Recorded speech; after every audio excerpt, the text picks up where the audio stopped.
I suck at We jujitsu. interrupt How our do I program to suck bring you less this at important jujitsu? message. I guess we could suck less. The diabolical leader of the Headlock Squad, Jack! All right, Jack, how are you doing today? Doing all right, doing well. I was actually so pre the beginning of the podcast, I was going to tell you I'm not drinking coffee. I'm drinking a green tea. I'm on day 2.5. I'm just about at the 3 days of a water fast. So I'm only Oh, drinking either tea or water. I haven't eaten in 2.5 days. I think I'm going to try to do four days this time. But dinner time, I would technically be at 3 days, but I might just push it until tomorrow. I'm not sure. But I'm doing good. I'm feeling good, and I'm glad we didn't do this yesterday because I was very grumpy. how often do you do fasts like that? I don't actually have a schedule. I've done 2 3 day ones in the past.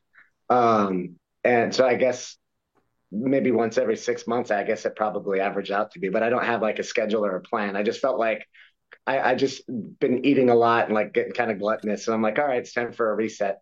Plus, I'm going to see Hickson at the end of the month, and I don't want to show up as a fat slob. So I'm like, do this, get my cardio on point, and then show up hopefully in decent shape. So is there like these other times you've done those fasts, is there like a trigger that makes you go like, you know what? I'm gonna aim for one. And then also do you say to yourself like it's gonna be a 3 day fast, or do you kind of go, I'm gonna start with 24 hours and then go to 48, and how do you kind of look at it? No, because if I did it that way, I'd just fucking eat at the end of the night. I'd just be like, yeah, that was a good like 3 hours. Fuck it, I'm hungry. Let's go. So I said at least 3 days, and then we'll see how I feel. The last time I did it on day three, I started feeling like kind of lightheaded and stuff. And I was Hmm. like, all right, so I'll finish out the exact to the minute. I had my food ready. I was like cooking. I'm like ready to go, and I'm like, time. I was like, okay, good. But yeah, so I think I set the at least a 3 day minimum for this one, but I started reading up on like what happens at 4 days. And so I'm kind of curious about that. Plus, it's like a kind of a fun challenge just to push myself at something. You know what I mean? That makes Yeah, sense. Do you train yeah. at all during the time? I haven't this time. Last time I went for like I did like lots of long walks. I tried to keep like the not really going like cardio or like anaerobic, like lifting or anything. But I hadn't done jujitsu on any of them. But the last one I did a lot of walks because it's you get bored and you want to eat, and that's like you're just sitting there on your lunch break and it's like, God, what could I eat? I'm just but then you go for a walk or you read a book or listen to a podcast or a audio book, and it keeps your mind off the hunger. But Hmm. yeah, yeah. Do And you do any do you do coffee on them? I don't drink coffee. I Okay. do like caffeine. Like I'll drink green tea, or if I really need caffeine, I'll slam a 5 hour energy. I was just telling my buddy this morning, I fucking love the smell of coffee. I love it, but I just hate the taste. Yeah, I get it. I get when people say that it's an acquired taste too. That's not always not yeah, always my go-to. yeah, for sure, for sure. Yeah, it's like your first beer, it tastes like crap, and you wonder why people drink it. Now it's like an ice cold Corona or something on a hot day. It's like ah. Same with wine. I didn't like it at first, but then you acquire a taste for it. What is if do you know yet what is going to be your break fast meal? Dude, I was just daydreaming about that before. I was killing time before this podcast. But you know what's weird? Like vegetable soup sounds really good. Hmm. And then earlier today during breakfast time, all I wanted was eggs. Like I love eggs for breakfast. So it's probably going to change as I go along. But right now it's vegetable soup. Okay. Okay. Yeah, And I that don't know. it's I'm funny how deep in those fasts, simple things tend to be what sticks in your mind. It's not yeah, something usually super extravagant, but something yeah, that is just like that will be warm and filling and like this will be good for my soul. yeah, exactly. Yeah, I was thinking of daydreaming like like potatoes and like carrots and peas and like a really good broth, like a chicken broth or maybe a beef broth. But anyway, so my mind was going down that rabbit hole just like right before we hopped on this call. Yeah, Yeah. what a terrible podcast host to be like, "Oh, you're on a 72-hour fast. What do you talk about food with me?" Let's talk about like fuck you. Yeah, yeah, So, Jack, I know you started jujitsu at a young age. And yeah, honestly, for as many black belts that I interview, that's still not super common. A lot of the black belts that you meet, they started in their 20s. And Yeah. so, could you just give us some kind of context and background as to why you started jujitsu and what that first kind of intro into jujitsu looked like? Yeah, well, I like if you ever listen to any of my other like podcasts that I've been on, I always kind of tell the same basic story, but I was like a little punk skater kid, and then you just end up in weird areas and stuff. And I'd gotten in some altercations, and I was like, I think I started in '95, so I was 15 years old, and uh, but I end up in back alleys, abandoned pools and stuff like that. And then, you got the bigger kids, like the high school kids that want to pick on you, and the jocks and stuff. And then you got like, some, I don't know, just, I was just running into people that, were just antagonizing me. And I ended up just in anxiety all the time. And so, it was really cool. I had a family member that showed me UFC number, I think it was 5 or 6 or 4 or whatever. Royce fought. He actually, if it went to a decision, he definitely lost that fight, but it went to a draw at the time. But Shamrock was just jacked and on steroids. And then I started seeing it was my cousin who showed me, but I saw a bunch of the previous ones where Royce just submitted everybody. And I was kind of like, sweet, I need to learn this shit. And back then we had the yellow pages. Some of your younger audience members won't know what that is, but I literally opened up, found Gracie Jiu Jitsu, and I started training with Pedro Sauer, which is, and of all the people, like outside of the Gracies, he was the only guy teaching Jiu Jitsu in the US. And oddly enough, out of all the people that you could ever learn from, like he's considered one of the best instructors on the planet. So it was just like the right place, the right time, everything just worked out. So yeah, I went up there and it was about fighting back then. There was no IBJJF, especially in the US. There was no tournaments. And if it was, it would be like, the Machados or the Gracies would have an inter school tournament only. You know what I mean? Or maybe it was like a Southern California, the Machados and the different Gracie factions, um, uh, you know, like competing against each other. So for me, it was about self defense, and that's always been important to me. But I do like sport jujitsu. I like to just roll for fun and stuff like that. I'm a little bit different than Chris Burns is fucking staunch, like no, all sport. I'm not that hardcore on that. But that's kind of what got me into it. I got started, and it was funny. I ended up taking some lessons, some privates with a blue belt guy. His name was Christian. He was one of Pedro's blue belts. So when I first got to Pedro's school, I actually had just a little bit of teeny bit of experience, and I watched, UFCs and stuff. But like, I was just going to tell you some of the embarrassing stories that I went through as a kid there. But I grabbed onto parts that I shouldn't have, and like, Pedro wanted. I think he saw me. He's like, I'm going to have this woman beat the crap out of you, and your ego is going to be hurt, and you're going to really want to learn jujitsu. But I was trying to pass this girl's guard, and I'm like, I'm white belt spastic. And then I realized I was grabbing her boob the whole time. I'm like, oh shit. And so it's like, you live and you learn. But yeah, it was fun coming up as a kid. And I was the only kid in the school at the time. Yeah. What I mean, at that age, it's still even like a lot of people do start at how old were you when you said 15. you were 15? And so a Yeah, lot of it's people 15. Yeah. I'm do. 40. I'm going to turn 45 in a couple of days. Yeah. Yeah, I wasn't gonna date you. I wasn't gonna let you know that I was 1 year old when you started jujitsu. I didn't want to bring that up. Okay, good. Thank you But for not rubbing it in and bringing it yeah, up. We're but I'm talking not. about. Yeah, pretend I didn't bring that up. Okay. But I started jujitsu at 14, and a Okay. lot of people that I know started jujitsu at a similar time and then fell off. And I feel like for teenagers, like going through, becoming a man, growing up, and staying with jujitsu tends to be really hard. Yeah. Was there ever a time that you fell away from jujitsu? And then two, what do you think it was in you that kept you or around you that kept you doing jujitsu? Um, Yeah, so there's times like in my early 20s, I had a job where I was traveling all over the US like nonstop. So I didn't get to train very much. Never lost interest in it. We'd be at different like hotels or different locations, and I would, just show my friends stuff, or we would like wrestle or whatever, like, and I was trying to submit them. But so it wasn't really formal. That was around like blue belt. And then, then I ended up having a job where I was like back in Salt Lake City or back in Southern California nonstop And then I went back to training and stuff. There's a time period where I moved to downtown LA, and I wasn't training that much, but then I found a school and then got back into it. And that was at the early stages of purple belt. So I've definitely had some breaks, and you get like different like peaks and valleys of interest and like excitement about it. Um, when like I think the last time I competed was at purple belt. I competed in the worlds, and I actually had a job project down in San Diego, and I was training with Salo and Janji for just a few months while I was down there. And then when I came back to Orange County, I was back at my old academy. But when I let's see, I think maybe like a big change was at black belt. I really wanted to when I first got my black belt, there was two things that I wanted to do. Is that I wanted to learn and get all of the quote unquote white belt moves up to a black belt level.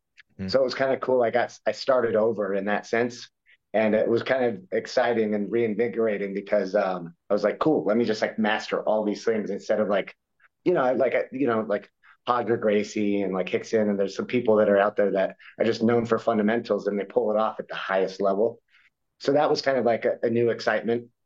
But then I started getting really interested in teaching other people at black belt. And so then that's when I first started really teaching. Um, I was at Dave Kama's academy. I've trained with Dave Kama for about 20 years with a couple of those breaks that I mentioned in between. But he got me from blue belt. I showed up, I actually got my blue belt from Pedro Sauer in Utah, moved to Southern California, and then I got my purple, brown, black, first, second, third degrees from Dave Kama. Um, and then yeah, and then but I don't know, the last 8 years or so I've been training with Hickson a lot. And I feel like, Dave got me like into college. And then I feel like with Hickson, it's like a PhD program. It's just like this ultra refinement and just like a whole other layer of shit on top of all of it. So that's been really exciting again too. So, I've gone through those the undulation, like the ups and downs and shit of jujitsu. And then you asked me there was a two-part question, like what was it in me that kept me going through all those times and not just falling off. Um, as a growing up, there was two things I cared about was like baseball and skateboarding. I skateboarded ever since I was like 5 years old up into my 20s. But then jujitsu just took over. It's like you'll never know all of it. It's ever evolving, and then your body's changing, whether you're getting stronger or growing, or you're getting weaker and older. So it's like there's all these different challenges that you face. So it's never the same story every day. It's like a different story.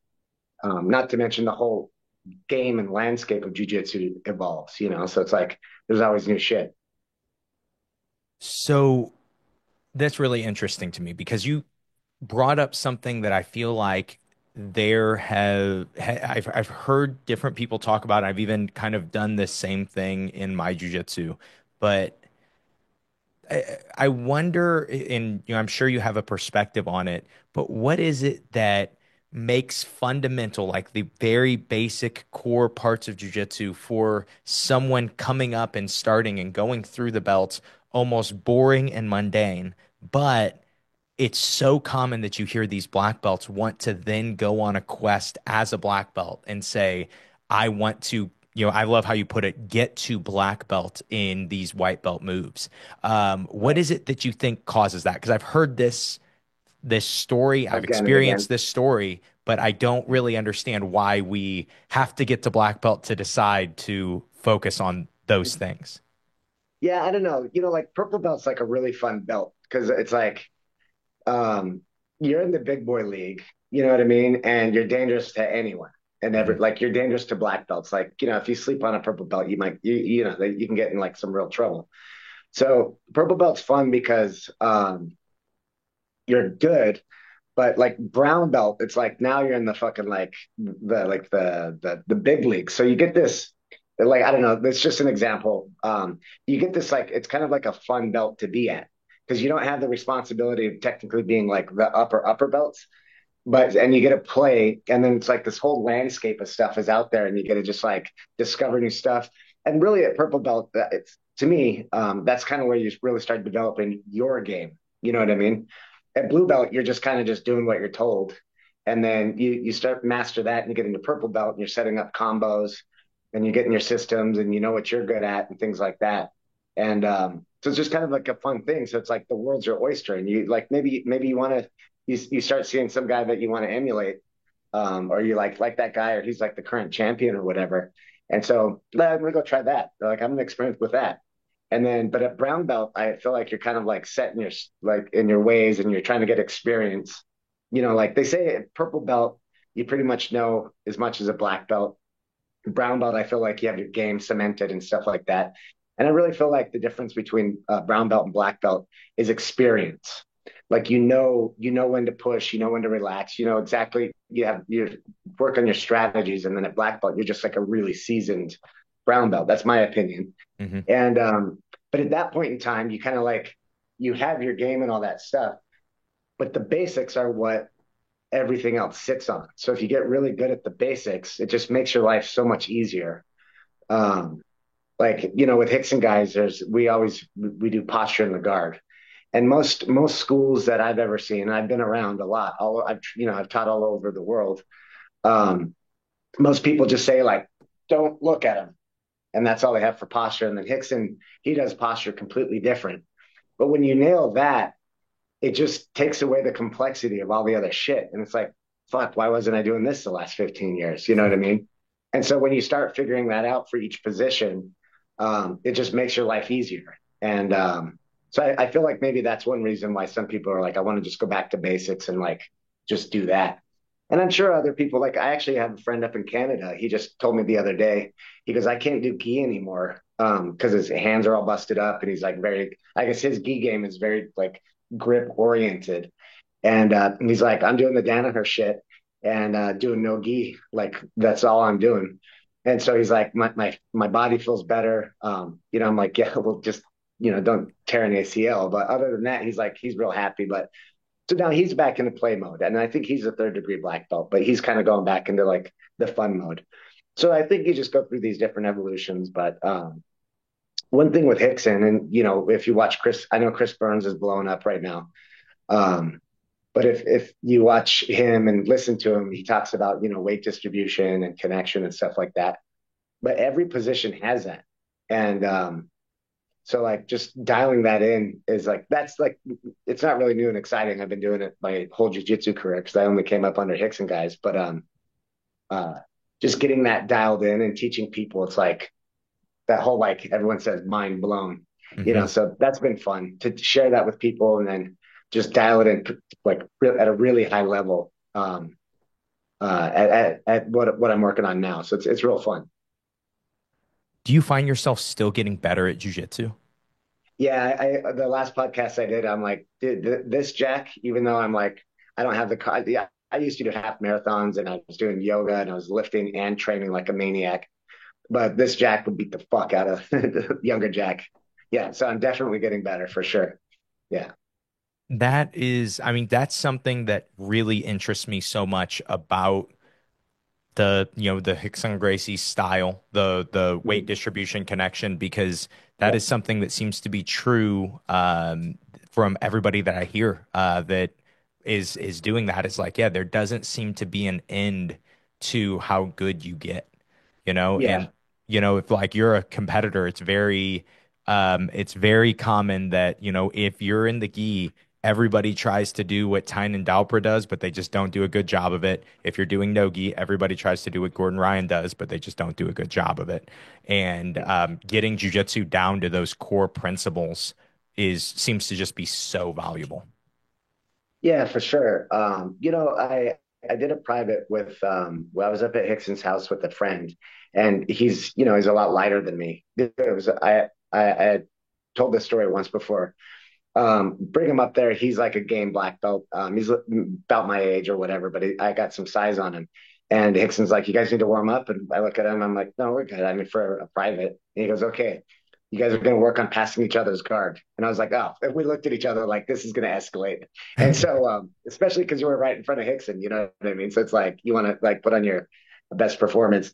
Anyway, so I start stretching, dude, and I fucking popped a rib. I was just like, oh, I couldn't breathe. And I was like, guys, I have to sit out. So I sat out the whole private. But it was cool because I got to watch Hickson teach someone like a small person, who's got a small man's game and a small frame. like a 145 at the maybe, in his gi, and like 5'5". It was really interesting because Hickson was talking about connection and like, keeping tight, and like on that specifically with that guy of like, because connection has different meanings in different contexts. And we can get into that if you want. But anyway, for him, he's like, connection for you because you have a small body is way more important than for other people, because like, and especially when you get older, if there's space, it's about who's faster and who can scramble faster. But if you're just stuck to a guy and you're glued to him and there's no, you take out the scramble doesn't matter anymore. And so what's cool about that is that, well, that if you learn that skill, that as you get older, you're not as fast and don't have the endurance that other people do. And so you can take that aspect out of the game. You know what I mean? And you use less energy. So you're not burning up your cardio, and it's not about who's faster. So that's kind of one thing that I learned from Hickson. And it was really cool because, there are some moves, even in standard Helio Gracie self-defense, like I don't give a, if the girl's 115 pounds, she's not going to necessarily going to be able to lift the guy up and do whatever. So there's modifications to the basic self defense that you can make work for a smaller person. But it was really cool just to see him modify some of the things that would make it work for him. You know what I mean? This episode is brought to you by BJJ Mental Models Premium. So right now I want to talk to you guys about something that every jiu-jitsu practitioner needs: better understanding of jiu-jitsu concepts.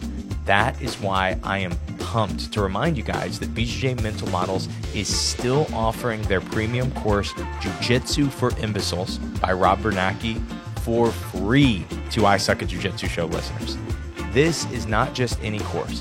It's Rob breaking down the fundamentals of his conceptual jiu-jitsu framework in a way that is both straightforward and mind-blowing. Whether you're a beginner or just looking to solidify your understanding of the core concepts in jiu-jitsu, this course will help your game. To get the free course, just go to bjmentalmodels.com/ISuck and sign up. You've got nothing to lose, and you have a ton of knowledge to gain. Let's get back to the episode. If that makes sense. Yeah. Yes, that does. Actually, just while we're on the topic of it, though, tell me what connection is. So it's funny. These are the definitions that I came up with just through my experience. And I break it down in four ways. There is connection to the floor. So a lot of power you generate from whether it's a punch, if it's like that you're rotating your hip off that back foot. Same with like a swing in a baseball or like a tennis racket or whatever. You really need a firm your base. It's like you need to be connected to the floor so you can generate power. If you're cross-eyed on the bottom, for example, and I'm trying to face my opponent, I have to plant my foot on the floor, and if I don't, every time I turn, you can just put me back on my side again, right? So, and then standing, like if I grab your gi and you're trying to go away from me, I need to have my front foot really like planted so I can pull backwards. Or if I'm pushing you, my back foot has to be connected to the floor. So there's a connection to the floor, and then your body connects to itself. So when I grab you and you're trying to walk me backwards, my hand is my foot is the floor. So it's like if all these things just work independently, like if my arm's bending and then my shoulder does something and then my hip goes, and they're all independent, it's just whatever's the weakest link's going to fail. But when you can have your body work as an entire unit together, your body's connected. It's like if you're to, if you're laying on your back and you lift your legs up and you throw them down and you lock your core, you'll rock up. Mm-hmm. But if you flop your legs down, you extend your arms, your head, and then just do a sit up, you can't generate the same amount of power. And then, like when I was saying, if you're pushing me standing or pulling me or whatever, if I can have my body just work all as one while connected to the floor, it's really difficult to move me around. Mm-hmm. And then I like saying connection. You have to connect to your opponent, and that's really where your skeletal frame is connected to their skeletal frame. So like if I grab your gi and it's loose, you Hmm. can move back, and then there's all this yank, and then it's tight. But then, and then I move forward. So there's all this wiggle room in play. But if I was to grab the gi and pull down until all the slack's out, the moment you move a millimeter, it's instantaneously like I feel it in my hand. Hmm. There's no wiggle room. So, so I feel like connection to your opponent is whatever part of your body that you're using, all the slack gets taken out, and then you attach yourself to the skeletal frame. So you're moving them as a structure, or your structure is connected to their structure. There's not wiggle room. And then one other definition of connection is like taking the slack out. Like I said here in the gi, if you're moving around, there's so much slack. And then the person moves and you can get surprised. They get if that's their body, it's like, let's say there's like a chain linked to this hand or this body and this body. And it's like, finally hit the end of the chain. It's like the guy's got an angle and he's got momentum. And it's like, boom. But if that chain was already tight, and you move, I'm right there. So Hmm. there's no slack between you two. And like there's different chokes that you do. If you do the choke and there's slack, then you're going to be all that motion is wasted. And then at the very end, so you moved like 6 inches of movement, and then it only impinged on their neck a half inch. You know what I mean? So it's like if you take all that slack out first, and then you do the movement, every millimeter of your body translates into their body millimeter by millimeter. There's no wasted energy, no wasted movement. So, and that happens in all kinds of moves all over jujitsu. One time Hickson was mounted on me. This is like 7 years ago, 8 years ago. I don't know. He's mounted on me, and I was turning sideways and I was trying to escape, and I couldn't for the life of me. And he's like, Jack, why can't you escape? I'm like, because you're fucking Hickson, dude. Like, I don't know. And he goes, dude, you moved all this amount and then connected to me. So you did all this stuff, and it didn't even change my body one bit. And then you were almost at the end of your movement, then connected to me, and you moved the last inch that you had, and I moved a quarter of an inch. So then he was like, dude, connect to me. Now everything you do messes up my base, my weight distribution. And so yeah, so you could take the slack out, your skeletal, you're like attached to their skeletal structure. Your body is working as a unit all like to itself. And almost in every one of those positions, you're going to be using the floor as a source to base your momentum, your power off of. And there's a couple of movements like north-south escapes where you're going to be using like, how I said, if you were sitting on your back, you throw your legs down and you can sit up. Uh-huh. There's that escape that Hickson likes where guys north-south, you're on the bottom. You can swing your legs and then your whole body and all that momentum and that weight, you can create so much space. But if your legs are flopping and then you're trying to go and your body's not connected to itself, you're not going to generate any power. And then even if you do, but you're not connected to your opponent, you're not going to move away from them. So there's, that one you're not really using the floor. That one's just almost purely momentum. But so that's to me, that's what connection is.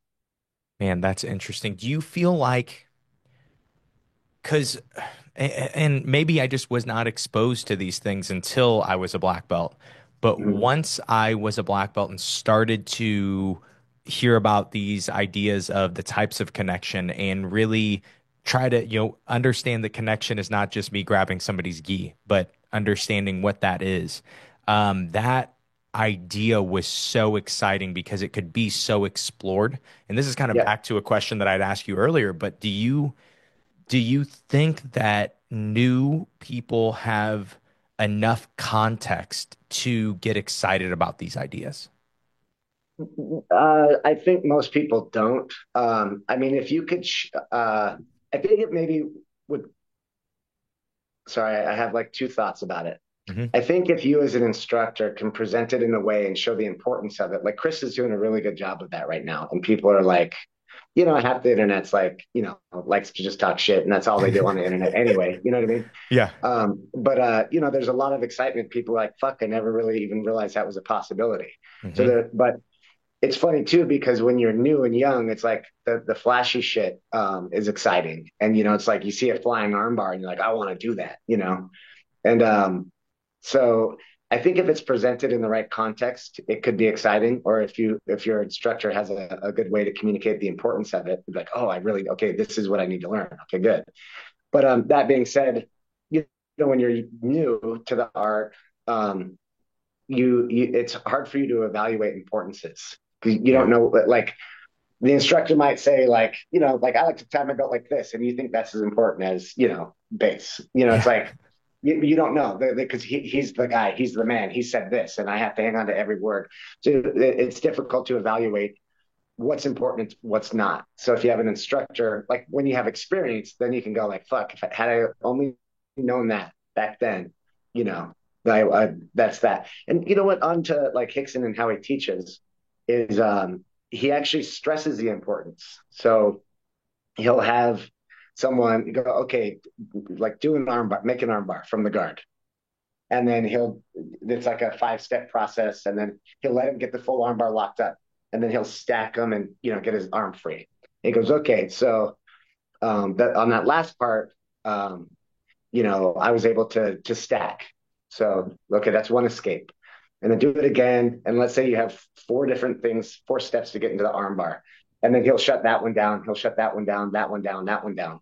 And he goes, good. Do you understand how I shut those down at each stage? And you're like, yeah. He goes, good. Do it to me. So then he goes, I'm going to do the arm bar that you just did. Those 4 steps. Stop it here. Good. Stop it there. Stop it there. Stop it there. Okay. Now stack me yeah, everything's locked up. Okay. Don't let me armbar you. Boom. And he's like, no, no, no, do those escapes or do those things. Boom.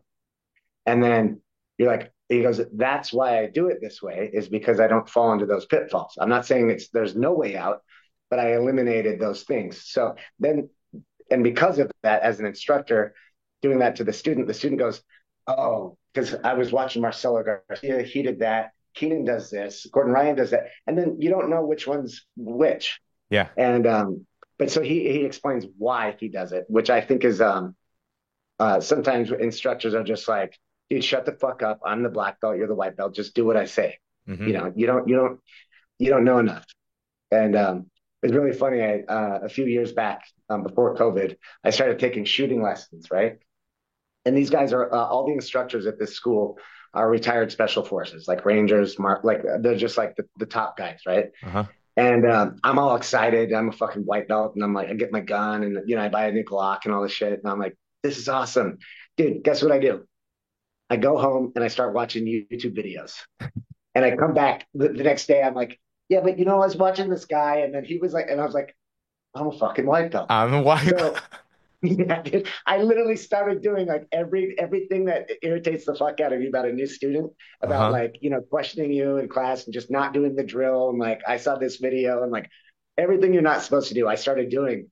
And it was really cool for me to be a white belt again. And then I was like, okay, what do I want from a student? And then I was like, okay, I'm going to be that student now. So that was like, it was really fun and eye opening because I haven't been I've been a black belt, I think like 13 years now, coming on for it. Like, I'm almost ready. Well, next year I'll be ready for my eligible time wise for my fourth degree.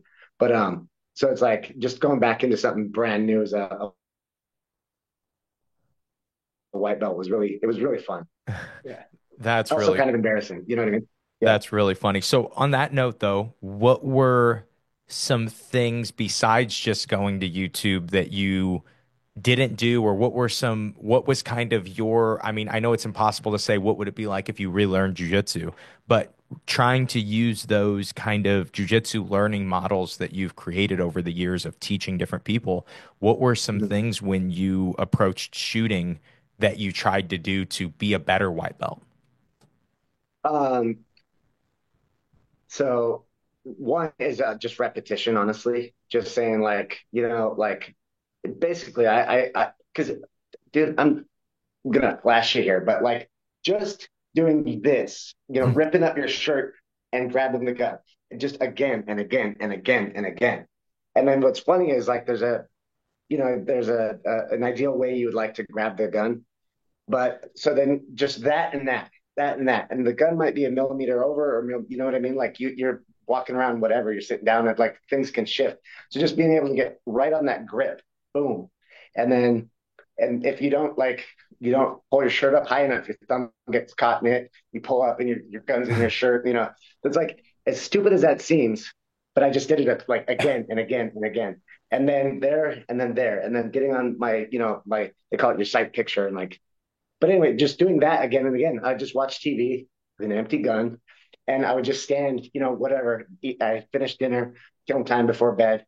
I would just do it. Boom, boom, just again and again. So just repetition on even the white belt moves, you know, um, and then just doing what the instructor said.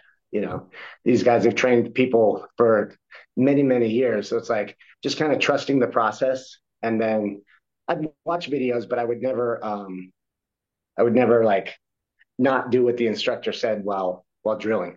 But I'm not afraid to ask a question like, like, wouldn't it be better to do it this way? Like, yeah, there's some benefits to that, but here's why we do it this way. And I like to have the why. Hmm. But yeah, not just just being open to just being corrected and not being defensive about doing something wrong or being corrected. You know what I mean? And you get some guys that are like instructors that are assholes. Yeah. Just like, okay, I'm just like, that's fine. We have a personality difference. Doesn't mean the technique's bad or his way of addressing people. Like, he might like to demean you a little bit. Oh, look at this guy, blah, blah, blah. It's like, yep, I'm the retire. Okay, cool. Yep. But anyway, so what's the technique? Good. Can you help me get better at it? And so just being willing to be corrected, and I'm not there for the customer service. I'm there to learn. Mhm. Yeah. So I think those are some of the things. Yeah. Yeah, I think that would be an ideal white belt at most schools for most instructors. Right. Yeah. Yeah. Because you want questions. You don't Yeah. want it to just be like, okay, do this, and then the person does it. There's a level of thoughtfulness that comes from somebody asking you questions. Right. Yeah. Right. Yeah. Yeah. Not just being a robot. I mean, Hmm. and that'll get you kind of far. I do remember reading an article about, I think Elio said like his best students are some of the dumbest because they just do what he says, you know.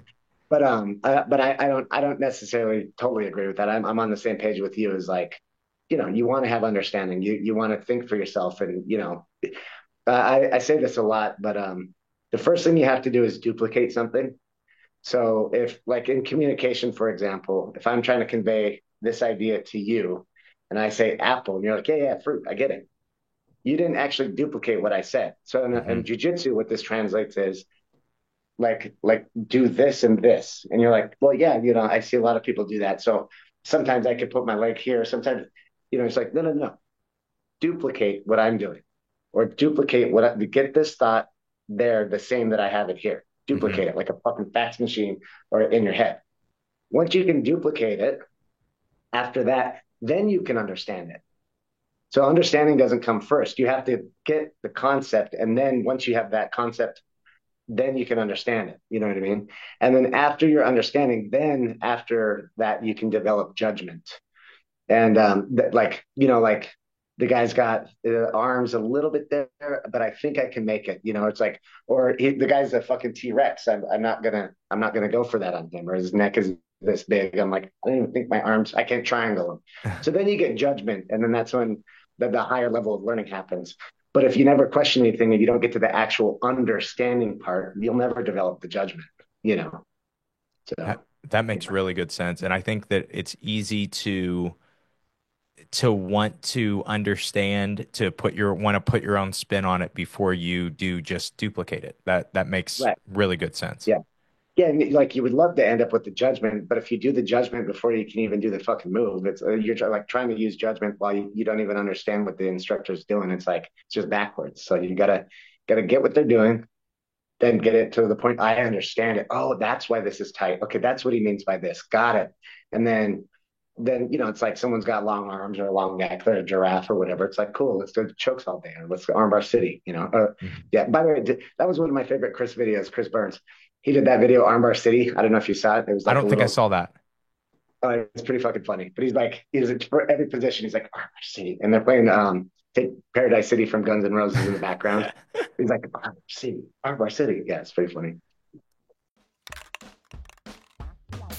Hey guys, let's take a quick break from this episode to talk about something very near and dear to my heart and my butt. You guys know I've been rocking fanny packs since before they were cool. Some people would argue that they still aren't cool, but those people are wrong. Whether I'm at the gym, traveling, or just running errands, it is my go-to accessory. And recently, Datsusara sent me one of their fanny packs, and I have got to tell you guys, it is next level. It is the perfect size if you are looking for something to just keep your everyday accessories in. It's made of hemp, and it is also not just comfortable, but it's also durable and sustainable. I've been putting it to the test, and it's been holding up to the chaos of my daily life. Seriously, if you've met me in person, you know how picky I am about my fanny packs, about my bags in general, and this one was just an instant favorite for me. If you want to check it out, and trust me, you do want to check it out, head over to dsgear.com and use promo code ISUCK at checkout to get 10% off your order. Datsusara is all about high quality gear for people who train, travel, and live hard, just like you and I do. All right, let's get back to the episode. The thing, like, and I actually asked Chris this, or at least a similar question. But what was your, you've brought Rickson up multiple times, and you were coming up kind of under his lineage anyway. But what was your first experience with him like? And was there kind of a light bulb moment in learning from him, or, one that sticks out in your head that you were like, oh, this is something different learning from him? Well, so my first interaction from you asked the first, so I have to say that. But the first interaction I met with him was in 1995. I was training under Pedro, brand new white belt, 15 years old. I had family in Tampa/Clearwater, Florida, and Rickson was doing a seminar there. So I ended up going to the seminar. So I met Rickson. My first interaction with him was at as a white belt. And at that time, you could have been a blue belt, you could have been Rickson Gracie, you could have been a purple belt. You would have tapped me at the same. So like earlier when I was saying like learning the evaluation of shit, I mean everyone was just better than me, so I couldn't tell a difference. Yeah. But I could see that guy beat that guy, and then that guy beat that guy, and then you know what I mean. Uh-huh. So that I could see like, okay, well that guy's obviously better than those guys because he always wins. But for me, I couldn't tell the difference between Rickson and a purple belt. Rolling with them. I just got my fucking ass kicked, But so that was my first interaction with him. So no, I couldn't tell it was special.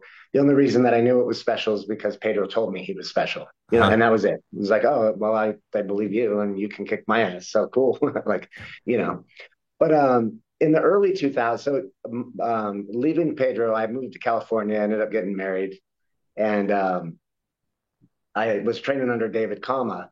And at that time, it wasn't Rickson's Academy and an affiliate.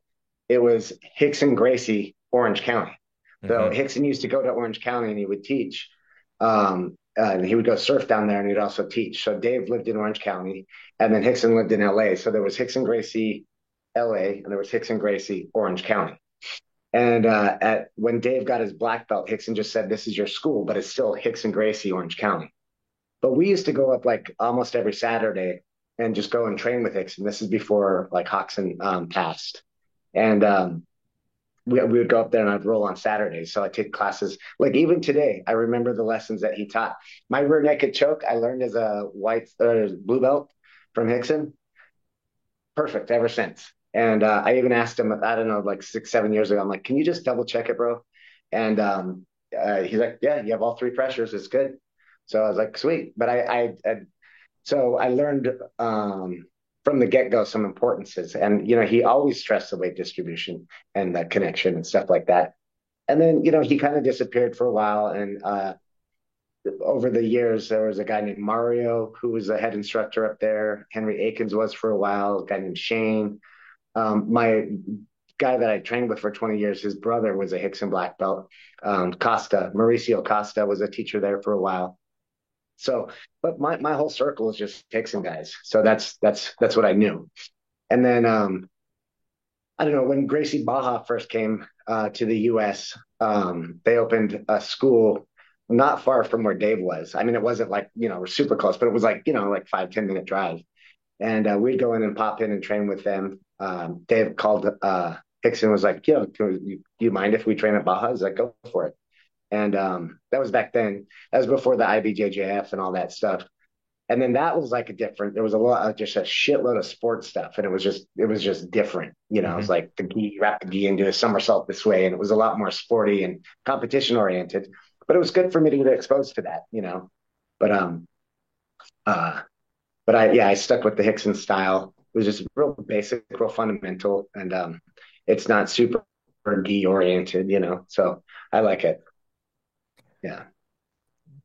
And Did even, just on a difference of opinion with Chris, it's like we were competing back then, but competition back then it was very different. You didn't, butt scoot and like whatever, like run, touch hands. Then they go, okay, well, you have to make contact first. So then it was like, and then both people would drop. It's like the rules became like what's important in winning on an advantage was important. But back when we were competing, it was about you need to submit the guy. You know what I mean?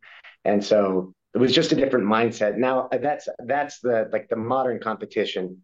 Although it's like jujitsu is probably at the highest level that it ever has been, but the aims and goals are different than what I came up with. That's all. Yeah. did you have in the sense of competition, did you ever have any challenge matches that you had to do? Or any Let's challenge see. like Gracie challenge style where you had to fight somebody of a No, different. No. no, but I will say that like early in Salt Lake City, there was this guy. His name was Walt Bayless, and he was like kind of famous back in the day for what he did. And their school and ours were it was kind of contentious, but it wasn't violent. But there was times where they would come in, they would bring their whole school in, and it was like, okay, it's us versus you guys, and we would just it was Pedro students versus Walt's students, and but it wasn't we weren't fighting, but it was definitely like it was like kind of a dojo storm a bit, you know what I mean, but without the strikes. But I know Dave Kama, he did challenge matches at the Old Gracie Academy, and he showed me his VHS on that. And the guy came in, and they're like, "Well, fight one of my blue belts." Dave was a blue or purple at the time, and but I didn't personally. I didn't fight. I was fucking 15. So no, yeah. You say I was 15 as if I couldn't pull up somebody who was 15 that had to take some challenge fights, Oh, that's true. at a Yeah, time. yeah. It's funny because everyone at that time was adults. Coming in. It's like everyone there was an adult except for me. There wasn't a kids class. It was just class. Yeah. I had anxiety going to a class before every single class up until like well into blue, you know? Really? But yeah, I would just be like, fuck, fuck, fuck. Like I'm gonna get stuck cross-eyed on the bottom, like fuck. Then I just keep going, like, I gotta go. You gotta do it. You gotta learn, you gotta figure this out. Yeah. But no challenge matches for me. Did you with having anxiety, do you like coming up, do you ever experience that anymore where you're going to go in and maybe you don't know your training partners or anything like that, or do you after blue belt you haven't dealt with that? Yeah, not well, I'm sure I have. I don't now. I mean, I'm at the point now where if someone asks me to roll, I'm like, no, I don't want to, like, or like, yeah, sure. So and if I get tapped, fine, whatever, so it's like, I mean, I'm stubborn as fuck. I don't like to tap at all. But, it's like, I know the person's not typically there to hurt me or to make me Hmm. look bad or like to prove, I mean, sometimes people want to prove a point or whatever, or they're just having one of those days. It's like, okay, that's part of the game. You got to learn how to deal with it. And I don't like to tap at all, but I mean, the worst case scenario, someone catches me in something, I tap Hmm. or I go to sleep. But I'm not gonna. I did get my knee popped last like a few like I don't know how many months back, but guy was like it was going. I was just kind of I didn't think he had it, and then whatever, and it was like I'm like Ugh. yeah, you live and you learn, but Yep. yeah. So now it's like I want to avoid that, but yeah, so I don't get excited because it's just a tap away or an escape away from like surviving. Yeah. The worst though is when you're out of shape and you go to like when I came to Utah, I couldn't fucking breathe. The air is so dry here and it's at altitude. So I was at sea level and you're up to like we're about a mile high like Denver. And man, it's like you like just a few minutes in and you're just like you cannot breathe. And I actually had a friend who came to the altitude and he completely went unconscious. He just passed out Oh, just in the middle of a roll. Yeah. So that sucks when you can't breathe and it's like your lungs burn. It's worse than like in your normal environment because it's just like it's compounded. yeah. And Yeah. you usually can get away with doing certain things that you can't do at altitude, I'm sure. Yeah, for sure. Yeah. So that's one thing that it's like those guys that train up like there's an area here, Park City, like world class athletes train at altitude and then they go and they compete. I Hmm. remember the first time when I went to Florida at 95 to visit my brother, I went for a run. I could not get tired. I was like, this is insane. I just kept going and going. It was the longest run at that time I'd ever done. But then coming back, I tried to play basketball. Dude, it just felt like I was breathing fire. It sucks. So for you now, what does training look like specifically? Not teaching, but like what do you get out of it? What do you approach getting to train? How do you approach getting to train with jujitsu? Do you have certain training partners that you really enjoy? Certain gyms that you like to train at? What is jujitsu training to you now? Um, I'll usually pick something that I want to work on. If it's a lower belt, I just want to get myself in trouble and seeing if I can get out.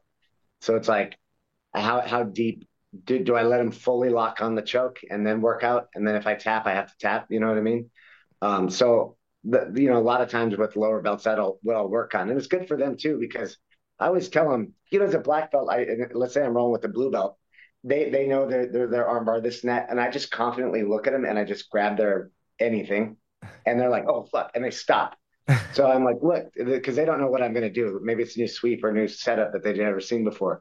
So then they don't execute their game. So I always tell them, like, look, believe in your technique, believe in your game, do the move, and if things change, then we'll have to go from there. But like, just do it.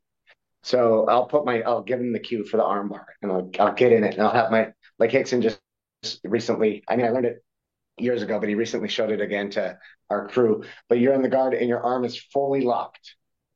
How to escape? So it's like and with the blue or a white, I'm not going to do that because they don't. Their control is, but like a purple, I'll definitely do that. And maybe I Hmm. tap, but I'll let them get it to like 98% and see if I can get out. Maybe I tap, maybe I don't. But then just work on skill sets like that. Hmm. And then, with like people who are lighter than you can just have them crawl, like get in just really bad positions with them and stuff like that. And then there's times where I just want to see if I can tap people with my pressure, like my weight, just Hmm. wear them out. I'm just working on that, like being a waterbed on top of them, and doing that. So it's like I'll kind of like pick.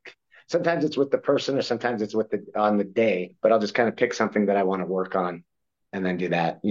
Um, and then I get times where it's like me day, where I'm just like, I don't care about your feelings. I'm here to attack everybody. So Yeah. there's that too. Yeah. So it's like I do both. It depends on kind of my mood, but I don't have like a schedule during the week. Like Tuesdays are me days, and everything else is like keep jujitsu playful day or something like that. Hmm. Yeah. How how often would you say you get to train? Right now I'm not training that much. I've just been teaching in seminars, but when I get back into it, like I've been traveling a bit and I had a few injuries. I slipped on ice and like shattered like I have a bunch of bone chips floating around my elbow, but I slipped on the ice. Um, so that took me out for a little bit, and then I also popped my knee. So this year I haven't been training like super hard, but I've been teaching. But when I'm into it, I like to train 3 times a week, like when I'm like back in the groove of everything. Yeah. And then I have different workloads and stuff like that too. So it's like sometimes you just got to put your head down and work just to handle shit. Hmm. Yeah. You know that. Yeah. So when you're training with Hickson, you had mentioned that you're going to be with him at the end of the month. What does Yeah. that kind of look like? What does that training look like? Um, it's funny. It kind of depends on who's in the room with you. Uh-huh. It's cool. There's and honestly, someone that you might want for the podcast. His name is James Driscoll. He's a Hickson Chrome black belt, fucking high level guy, just a nice gentleman. Really, really good jujitsu. But he moved to Florida to assist Hickson. Sorry, I'm going off a little divergent here, but he's like kind of like the full time Uki there Mm. because Hickson's busted up, and you know it's just easier to learn and easier to teach when the Uki's in the room. Yeah. But He would be someone that you might want to have on for the podcast because he's been under Hickson forever. Um, but So it depends on who's the room. If it was just me in the room, I would have him as my uki, and then we could work on some high level shit. Sometimes he's like, I don't know these black belts. He's like, I don't. He knows me. He knows Chris. He knows, there's a group of us. A guy named Darian, who's one of Chris's black belts in Reno. Fucking great guy, great school. Um, but if he knows us, he can kind of go like, good, let's work on this high level shit. Or let's work on you as an instructor. Jack, teach Darian how to do blah, blah, blah. Darian, teach Jack this. And then, okay, you forgot this detail, or, you might, because Jack's fat, you might want to make this modification or whatever, so he'll like work with us as instructors. But if it's like technique time, like let's say you and I were in the room together, he's like, I don't know Josh that well. Josh, let's see this. And then he'll work on me as an instructor. And then sometimes I just have techniques like, bro, I fucking suck at this. He's like, let me see. I can do it to him. I can do it to him. Yeah, yeah, you're Jack. You're not doing this. You're not using connection here. Or you're like, your weight distribution's fucked up. Of course. So sometimes I go in with moves, and then sometimes I just go in with just like, fuck, let's see how this unfolds. One time, good guy you might want to have on the podcast too, Pedro Sauer, third degree. His name's John McKean. That's who the school that I train with down here. I'll pop in and do roles and stuff. But he didn't know John. I didn't really have any questions, and so it was kind of weird. Like the whole beginning of the lesson was like, fucking. We were all kind of figuring out like, because I one of the problems too is I don't know what I don't know. Mm-hmm. Sometimes, you know what I mean? Like in Hickson has stuff that will surprise you. It's like I remember not too long ago, he did this escape from Neon Belly, and literally there's like seven of us in the room, and we just all looked at each other like, "What was that?" Like 29 years of jujitsu, 28 years of whatever it was, 25 years of jujitsu. I've never fucking seen that before. He's like, "Yeah, you guys don't know this one?" And it's like, "No." Um, so sometimes that's cool to just get those surprises. And Uh-huh. then there's times where, like, on the next time I see him, I want to learn because everyone's doing the body triangle from the back now. Mm-hmm. So I just want to learn. I want to focus on that and different details on that. So I have some of like things that I want to go over, and then I'm just also just willing to just watch it unfold and then have him critique me as a student, a practitioner, as an instructor. Just work on that. So yeah. So that's kind of how it is. And he's really, really giving. And he's really like if he's gonna do something, he does it, you know. So he's really like hands up, no, do it to me. No, feel it. You need to feel this. And it's not just kind of like he's sitting in the corner like, okay, guys, do blah blah blah blah. He's Mm-hmm. like in there with you, engaged. And yeah, I really like being his student. That's cool. Yeah. Do you do you have, if I ask you this, do you have something that springs to mind? Like, what is the biggest lesson that you think you've learned from Hickson?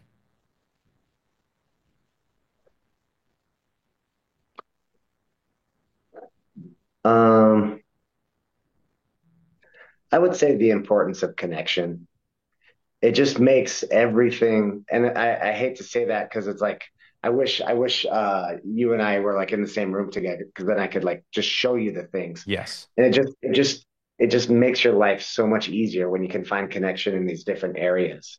Um, you know, yeah, it's I hate to be cliche with like a typical Hickson student, but like the connection and the weight distribution and posture.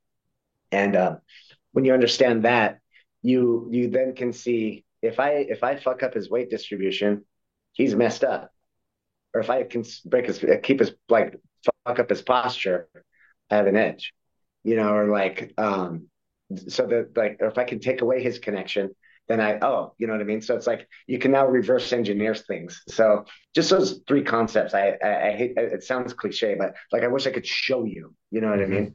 Um but and how that applies to everything. It's really cool. You see this jujitsu, and then you just see the underlying principles. You're like, oh, it's like it's everywhere in his jujitsu. And so it just gives you a deeper understanding of that stuff. So that's I hate to say it, but there wasn't like a specific lesson. Um, uh, I think he did say don't piss in the wind because you get to right back on you. That was important. Yeah. That's a solid one. Do you, Yeah. and that's what is interesting to me is like yes, that is a typical Hickson student answer, but Yeah. you guys all seem to have the same answer. It all seems to Yeah. be that this is what jujitsu is. And in this day and age where short form content that is just flashy in your face is what most people are seeing and what most people are thinking of as, oh, this is true jujitsu. Look, this flashy move was hit on another really high level black belt. Therefore, it is something that we should all use against a high level black belt. But then, too, like you said, it would be so much easier if we were in the same room together and I could feel what you mean, Right. and see Yeah. it, feel it, experience it. So in this day and age, how do we as instructors, um, and especially people that are instructors trying to share their jujitsu online, how can that be communicated, or do you think that it can be communicated? I don't know. It's funny because I do like the long, like I'll listen to like podcasts that are 2 or 3 hours long. So it's like I like the long format of like certain types of things. Hmm.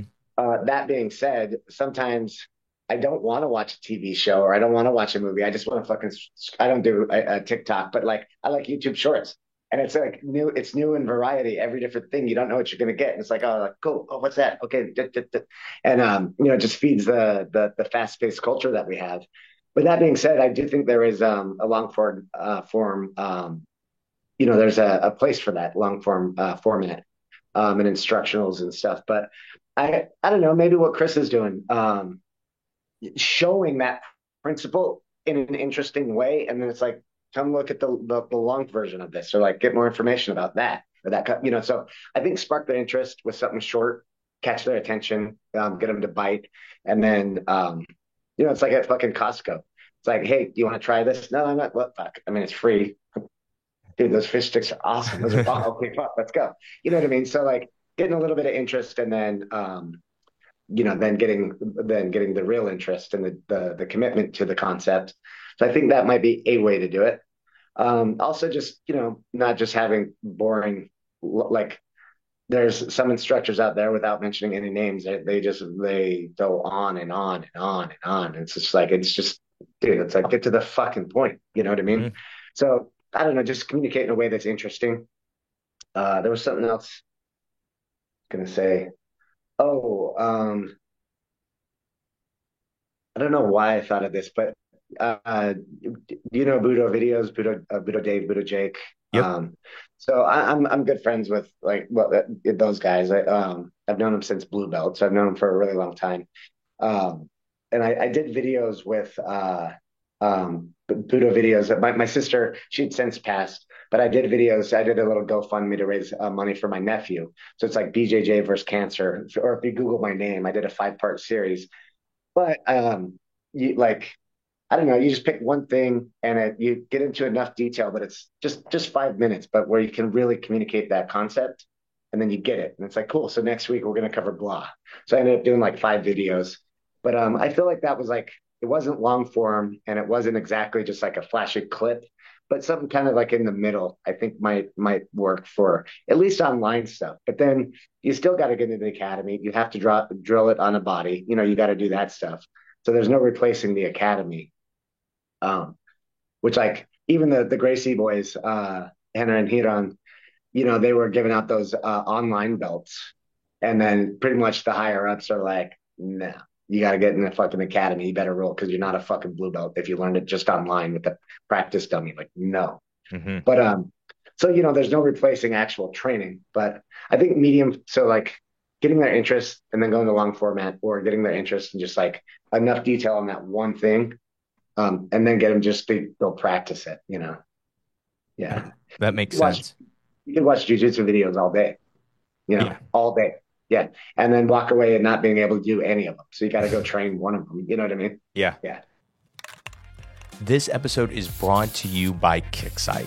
You guys know that I'm all about efficiency, whether it's training or running a gym. Kicksite helps me do just that with their all-in-one gym management software. But today, I want to tell you about something completely free that Kicksite does. Kicksite's blog for coaches.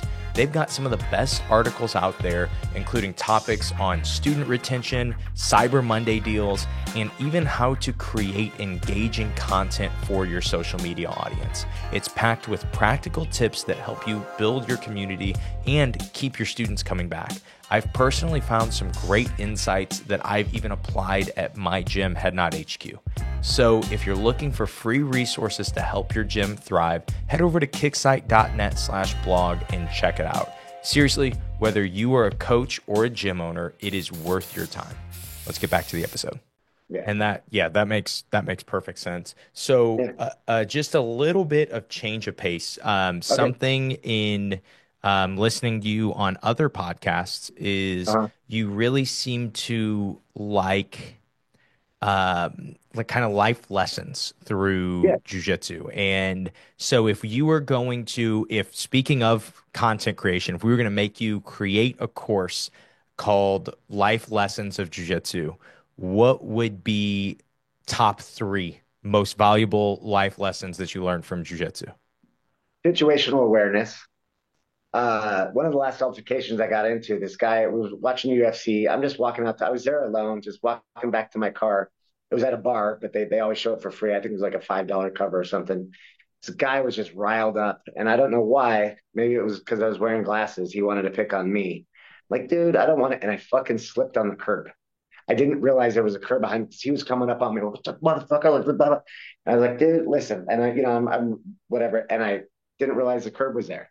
Also, just being in that environment in the first place. We're at fights, people are drinking, So it's like, that's the situation. And then also I slipped on the curb. The guy rushed me. He tried to ground and pound me. Fucking kicked him in his chest. Boom. And then technical stand up. He swung on me at punch block, cracked him in the face. And then and his girlfriend was like, stop, you gotta go. And I was like, but anyway, so the first point of situational awareness was just being aware for people who are drunk and rowdy or looking for a fight or like walking around in anger or whatever. That's one thing. And then 2, that fucking curb. I should have known. And so that would be a life lesson, just like different things that are important, and then knowing your surroundings, seeing if they have a weapon or an object or what weapon or object is around, just different things like that. That's for like practical.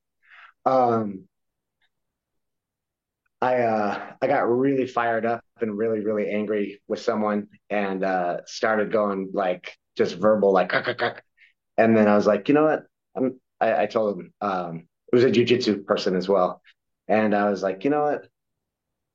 I'm going to take a lesson from Rickson and his book.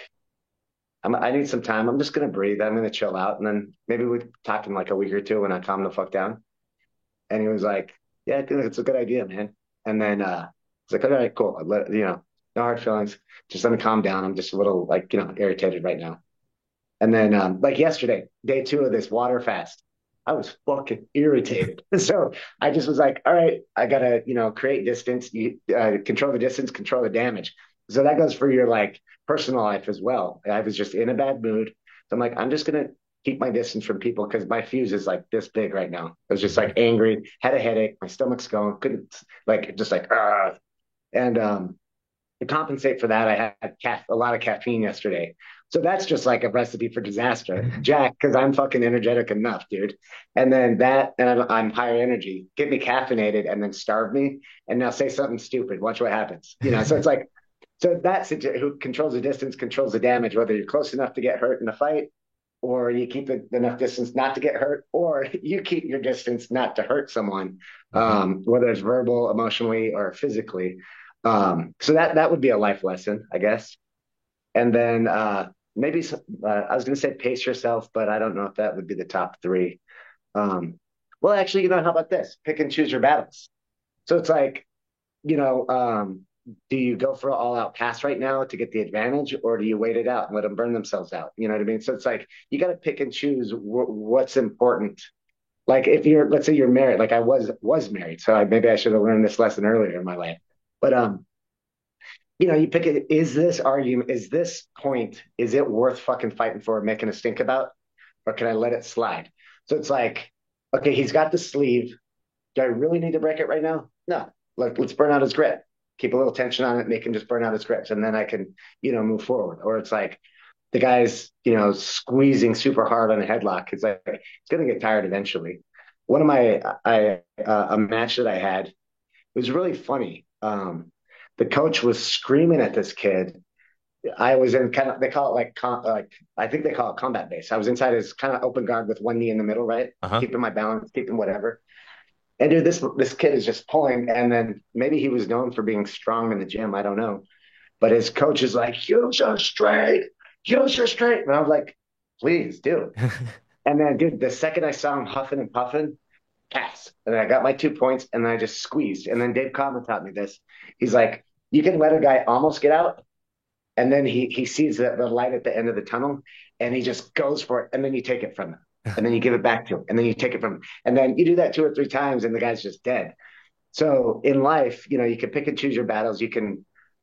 Here's a funny example of a similar thing to what how it applies to life, where you let someone get there, and then they basically paint themselves in the corner, or like blow their wad, and then they have nothing left. So when I was a kid, I went to the movie theater one time, and right next to the movie theater was like a CVS. So my brother and I and my buddy Lonnie, we all went. We'd get candy and we'd smuggle it in and watch the movie, so we didn't have to pay theater prices, right? Uh-huh. I swear to God, I'm like 16, 17, walking down the aisle, candy aisle, and there's a pepper spray right on the ground in the candy aisle. So I pick it up. It's in the package. I look at the back of the package, and everything's just black and white. It shows like this lady spraying this guy. Everything's black and white except for the spray was bright red. And the guy, it's like just like a diagram. And I was like, I wonder if it actually is red. And I remember the exact image that I was expecting to happen. So through the plastic, I'm just trying to just lightly press on the button just to see if it like bubbles out just red, just a little bit of dude, all over my hand. I start Oh, coughing and I'm laughing. I put it down. My Lonnie and my brother Simon are coughing, and then cough there, cough there, cough there. The whole store starts like coughing and shit, right? And we're just like, oh shit. So I put it away, and then I go to pay for my candy. I got like pepper spray all over my hand. Um, anyway, security nabs us, calls my parents. She literally like 10 minutes before that dropped us off at the movie theater. And she's like, security's calling, like, what the fuck did you guys do? So she comes back. They're like, we're going to press charges, to tell my mom, like, he could have killed like older people. And so she's like, what? Like, how dangerous is it? Oh, it's bad. Like, it could have been like this, could have been like that. Like, how old do you have to be to, like, it's that bad? How old do you have to be to get access, like, to buy it? You have to be an adult. You have to be 18. Oh, really? Like, and then where do you guys keep it? Like, it's locked. It's locked in a container. And she's like, you're telling me my minor son got a hold of something that deadly in the candy aisle, and and it can kill people, and you allowed that to happen in your store to my son?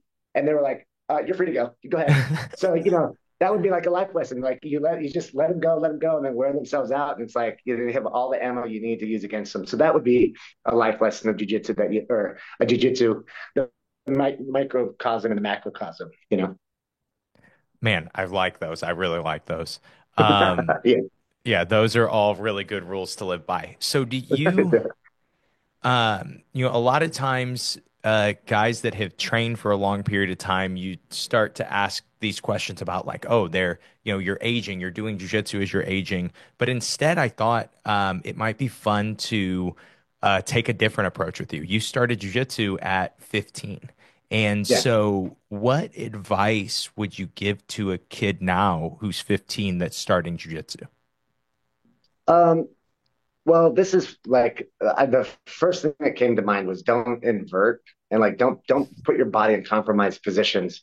Um, and like Hickson's got I think it's 6 herniated discs, something like that. And then the way he does jujitsu, the way he does the armbar, he doesn't allow himself to get stacked anymore. So it's like if I could just impart that to you at a young age, you're going to avoid a lot of the pitfalls. I got in a Uber accident. Anyway, long story short, I slammed my neck on this thing, and my neck was all like I had whiplash and shit. And one of my purple belt friends is a radiologist, He's like, someone, I think, let's say it was 25 years of jujitsu practice back then. It was a few years back before COVID. And he looked at my neck and he's like, someone who's done jujitsu for 25 years, you have like mild, very mild degeneration. So I don't have back problems. I don't, I don't at all. Every now and again, obviously you tweak something or like, I was stretching cold and I went too far and I popped a rib out, but that wasn't like my spine, my spinal column. But I would say I would not let myself get stacked. I would be willing to tap earlier instead of having my ego. I've had my arms popped so many times, dude. Like where I couldn't straighten my arm for the longest time. And I started doing yoga and there's this, it's basically you like arm lock, you double arm lock yourself, your belly down. Uh-huh. And I worked out that scar tissue and I can straighten my arm again. But so I would just say like, you know, tap sooner. Pedro Sauer gave me that advice at white and blue belt. I didn't listen to it just because I had to win. Hmm. So I'd say don't allow your body to get compromised. So learn what compromised positions are, and then don't let yourself get in those compromised positions. Um, you don't like I do this now as an adult, and I feel like not doing it when I was younger helped me get better because I would never turn down a role. I didn't care who you were. I'm like, let's go. Like, cool, cool, cool. Like I never said no to anybody. Could be a linebacker from the NFL. Fuck yeah, let's go. Um, so I do think that helped me improve. But if you're gonna have that mindset, you got to be willing to tap. Yeah. So yeah. So it's either pick like now I tell people like I had a student, Dean. He came to me at 60 at a white belt. I'm gonna start jujitsu. By the time I'm 70, I'm gonna get my black belt. It's like cool. So I told him though, like you don't have to if you don't want to roll with someone. Like if you see the guy is young and is aggressive, he's like a fucking Iowa State wrestler. Don't just save Hmm. your body, bro. So you don't have to do that. But if you are going to take on everybody, be willing to tap and don't like if someone picks you up in the guard, it's like you either need to unguard and get back to your feet, or you're going to be in a position where you can get slammed. Hmm. Like look at Cronin his last fucking fight. Like that, Cronin's jujitsu is better than mine, so let's not get that any confusion about that.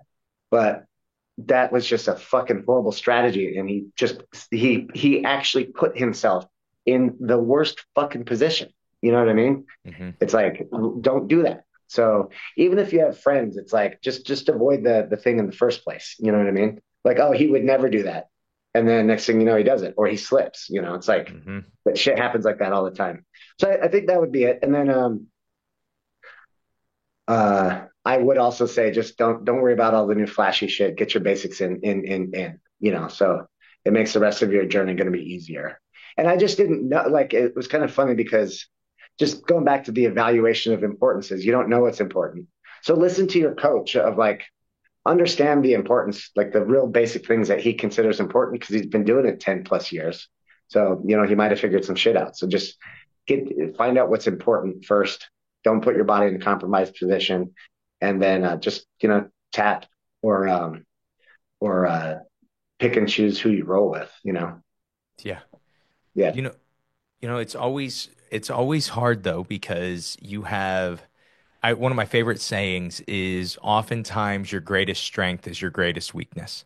And Right. so many young guys that end up staying in jiu-jitsu for so long are able to do so because they're crazy.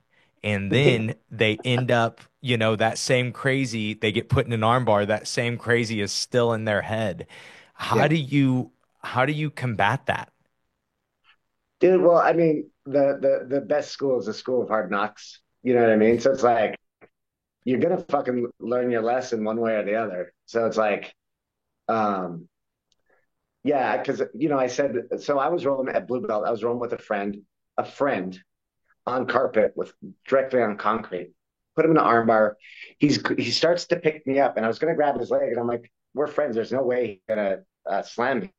Motherfucker just went berserk bone, slammed me on the back of my head, and I literally I vomited. I got up, I fucking hit him in the face, and I was like, "Dude, what?" Like we're on concrete. Yeah, I had a full blown concussion, and it seemed like I woke up like randomly in the street. Seems like 2 months later, I'm like, "Where the fuck am I?" Oh And I man. see him, and I was like, "Hey, man, why am I in Los Angeles right now?" And he's like, "What?" Because I lived in Orange, I lived an hour away, and he's like, "What the fuck?" And anyway, it took me like a week, but I remember everything from the moment I hit my head to finally coming to again. It's like at the end of the fight, he's like, "Did I win?" And he's like, "Yeah, dude, you knocked him out." He's like, "I did." You'll see that in the UFC every now and again in interviews. But Uh-huh. I was just out on my feet, like completely out.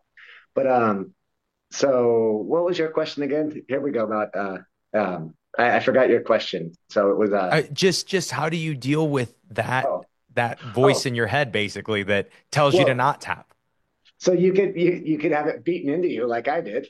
And I was like, never. That's what I'm like. Don't put yourself in a compromised position. Like you don't know what the guy's gonna do. He could have slipped, and I could have fucking hit my head. You know what I mean? Like he could have Mhm. lost his balance. Same thing.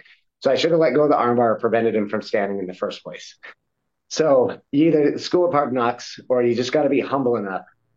I don't know. It is true though that like I think part of like you could call me crazy, like so, and that has kept me going. I'm definitely a wild one. I'm not a complacent individual, but uh, yeah, school of hard knocks, or just learn from people that learned before you. Most knowledge on this planet is secondhand knowledge. Mhm. Somebody's figured it out before you. You know what I mean? So it's like be willing to learn. Um, and then just yeah, whether that means yeah, I don't know. I think just with those psycho people are like the testosterone and the ego. Mhm. I'm like maybe just jerk off before class. I don't know. Yeah, yeah, That's that's hilarious. yeah. I am joking, but maybe for some that might be the right answer. I don't know. Yeah, So for you, you have gotten to train with, you just in the people that you named on this episode, you're gonna train with yeah. so many uh great, great jujitsu practitioners. Is there one thing, if you notice anything, that some of the best guys or the best guys that they all have in common? Good question. So well, one just because someone's also like a world class competitor doesn't mean they're a world class instructor. So it Mhm. doesn't necessarily translate always like that. Um, I don't know. Maybe patience, I think. And there's different ways, like sometimes in the moment you need to get yelled at. Like, dude, what the fuck? Josh, no, fucking what are you doing? But in the long game, like Dave Kama, um, I don't know how the fuck he put up with me for 20 years. But in the long run, he was patient. There's times where you got to put pressure on him or like snap and like get him back on course or whatever. But I think maybe that would be it. A high tolerance for stupidity. So maybe that's one of the hallmarks of a great instructor. But what I personally like is someone who's can clearly communicate. I think that would be. Oh, so you remember how I said earlier you've got to duplicate, understand, and then judgment. Hmm. But as an instructor, you have to be duplicatable. You know what I mean? You have to be able to articulate it, whether whether you say it or you show it or whatever. You've got to get that idea in the student's head. So I would say being a clear communicator would actually be it. And it doesn't have to be English, but it could be like Hickson's very kinetic. Hmm. So the way he likes to communicate the technique is like, no, feel this, feel that, feel that.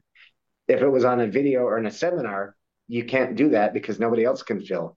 Yeah. So you have to be able to verbally articulate it.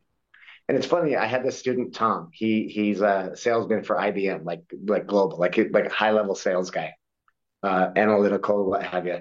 And dude, I showed him the move like fucking 45 times. And I'm like, Jesus fucking Christ. And I'm like, if you were to squeeze, and like you're like with the don't let someone stand up. I want the back of your heels on the sacroiliac joint. Your sacroiliac joint has to stay on the mat. What you're trying to do is break their posture. And this is like I'm like, I showed you 30 times. You felt it 30 times. Why can't you do it? He's like, well, why didn't you just say so?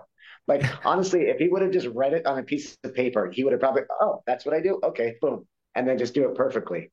So whatever way you need to learn how to communicate with your student and then communicate in a way that's able to be duplicated by them. So whatever that is, whether it's auditory, verbal, or like you talk to them, fucking whatever the forms are. I don't know.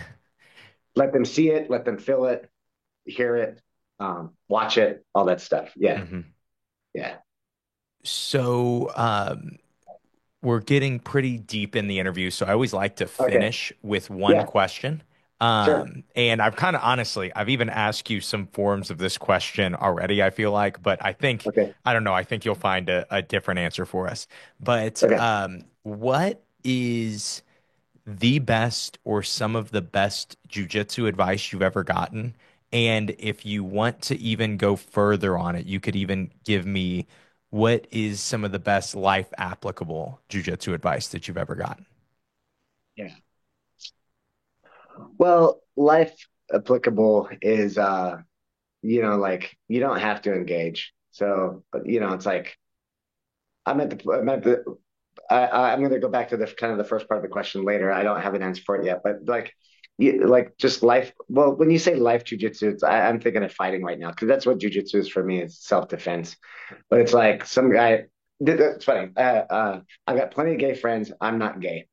I was at a bar one time and I'm waiting for my buddy. I'm at a bar restaurant. I order a sandwich. I'm sitting there. I'm texting somebody, and then I hear someone talking, and he's like, I was like, oh shit, what are you talking to me? He's like, yeah, you fucking asshole. Like, how rude is that? I'm like, I am so sorry. I was on my phone. I didn't know. It's like, yeah, you. And then he says a bunch of you effing agate, and just starts like just going off trying to fight me.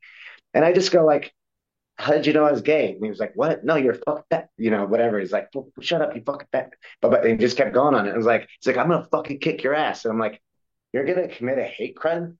And he's like, what? No, no. I'm like, man, like, geez, buddy, like, did you know it's like, it's 2025 right now. Like, you don't want to do that. Like you could press charges and then they're gonna police are gonna go against you. Could you imagine what the jury would say? And then he was just like, man, fuck you. And he left. So you don't have to engage. When I was younger, I definitely would have taken him up and I would have put his head through the fucking concrete. But um, so like, life lesson, it's like pick and choose your battles, like I kind of mentioned earlier. And then the best advice that I was given for jujitsu, um, man, I don't know. Um, but yeah, like so the reason that popped in my head that story was Hickson did these seminars and I told him that story like that.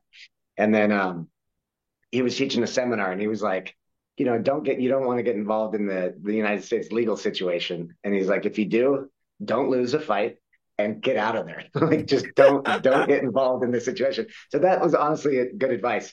He was talking about this time him and Hoyler were in Brazil. Guy cut him off. The guy starts like flipping him off like that. Hoyler's like, pull over Hickson. Let's go beat the shit out of this guy.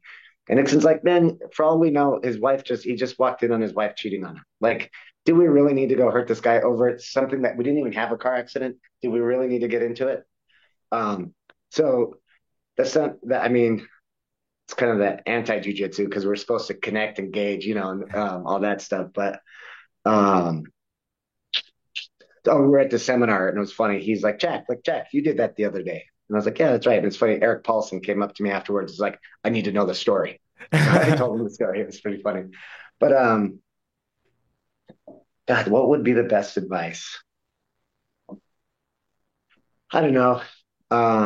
Pedro Sauer said it when I first started as a blue belt, and he basically was like, and Hiron said the same thing. Like he's not going to try. He doesn't have to win, but he's going to study the position. He's going to study the game, and then he'll never get caught in it again. So it's like kind of the slow approach is better than having to be world champion now. You know what I mean? It's like okay, how about that? Look at jujitsu as a long game, not the now game. And then you have your brief moments to sprint, like when you're getting ready for a tournament. Don't learn any other new moves or whatever. Just drill your game, whatever. Mhm. Drill that and just boom. But that's like a little sprint. But just keep the eye on the mountain, for the longevity of the game. Don't burn yourself out. Don't get too injured and whatever. So just pace yourself in the long run. But there are times to sprint, there's times not to sprint. So um, that's a summary of kind of what Pedro said. It's like you're going to tap a lot in the beginning, and Hiron told me the same thing. But you're gonna yeah, you're going to tap a lot in the beginning, and then soon you're just going to be tapping everybody. So I would say that maybe that concept applies to life and to jujitsu as a whole. I think that that is really good advice. Yeah. Definitely. Jack, is there anything you want to say to finish? Well, one, I really appreciate the opportunity to be on here, and I messaged you because you have very intelligent questions, and I appreciate your approach to the podcast. So thank you for the opportunity. Um, and then like I do seminars and privates. I don't have a school. If I had a school, I'd plug that. But I obviously have to give a shout out to Chris Burns. So go buy his suitcase or buy his material, support him. He's a great guy with a great cause. Hickson Gracie's my instructor. Um, Hickson Academy got great content. Dave Kama, I will always and forever support Kama Jiu Jitsu. So I think it's spelled Kama, jujitsu.com, I think is the site. And then if you want to hit me up, it's just my first and last name. So JACKTAUFER at Facebook, on Instagram, or my Gmail. It's funny. I might be working with some high level government organizations right now because on one of the podcasts I gave my email and he's like, "There's no way this guy's going to reply." I replied within 30 seconds, and now I have like some really good opportunities. So I do answer my emails, but I love to travel. I love to do seminars. I love to teach. I love to do privates and stuff like that. So um, here locally, sorry, I'm ranting. This might be too long, No, but it's Combat perfect. Arts. Okay, Combat Arts, Strength and Conditioning, John McKean, great academy here in Utah. Um, there's another academy, Fusion Jiu Jitsu. They're both Pedro Sauer guys. So Eddie Edmonds, he's a black, I think he's a fifth degree over there. And then, yeah, I think that's probably enough ranting for a moment. I like to talk. I'm in sales, so I just talk a lot. Yeah. Man, Jack, I really appreciate you coming on the show. I really enjoyed your perspective. Thank you.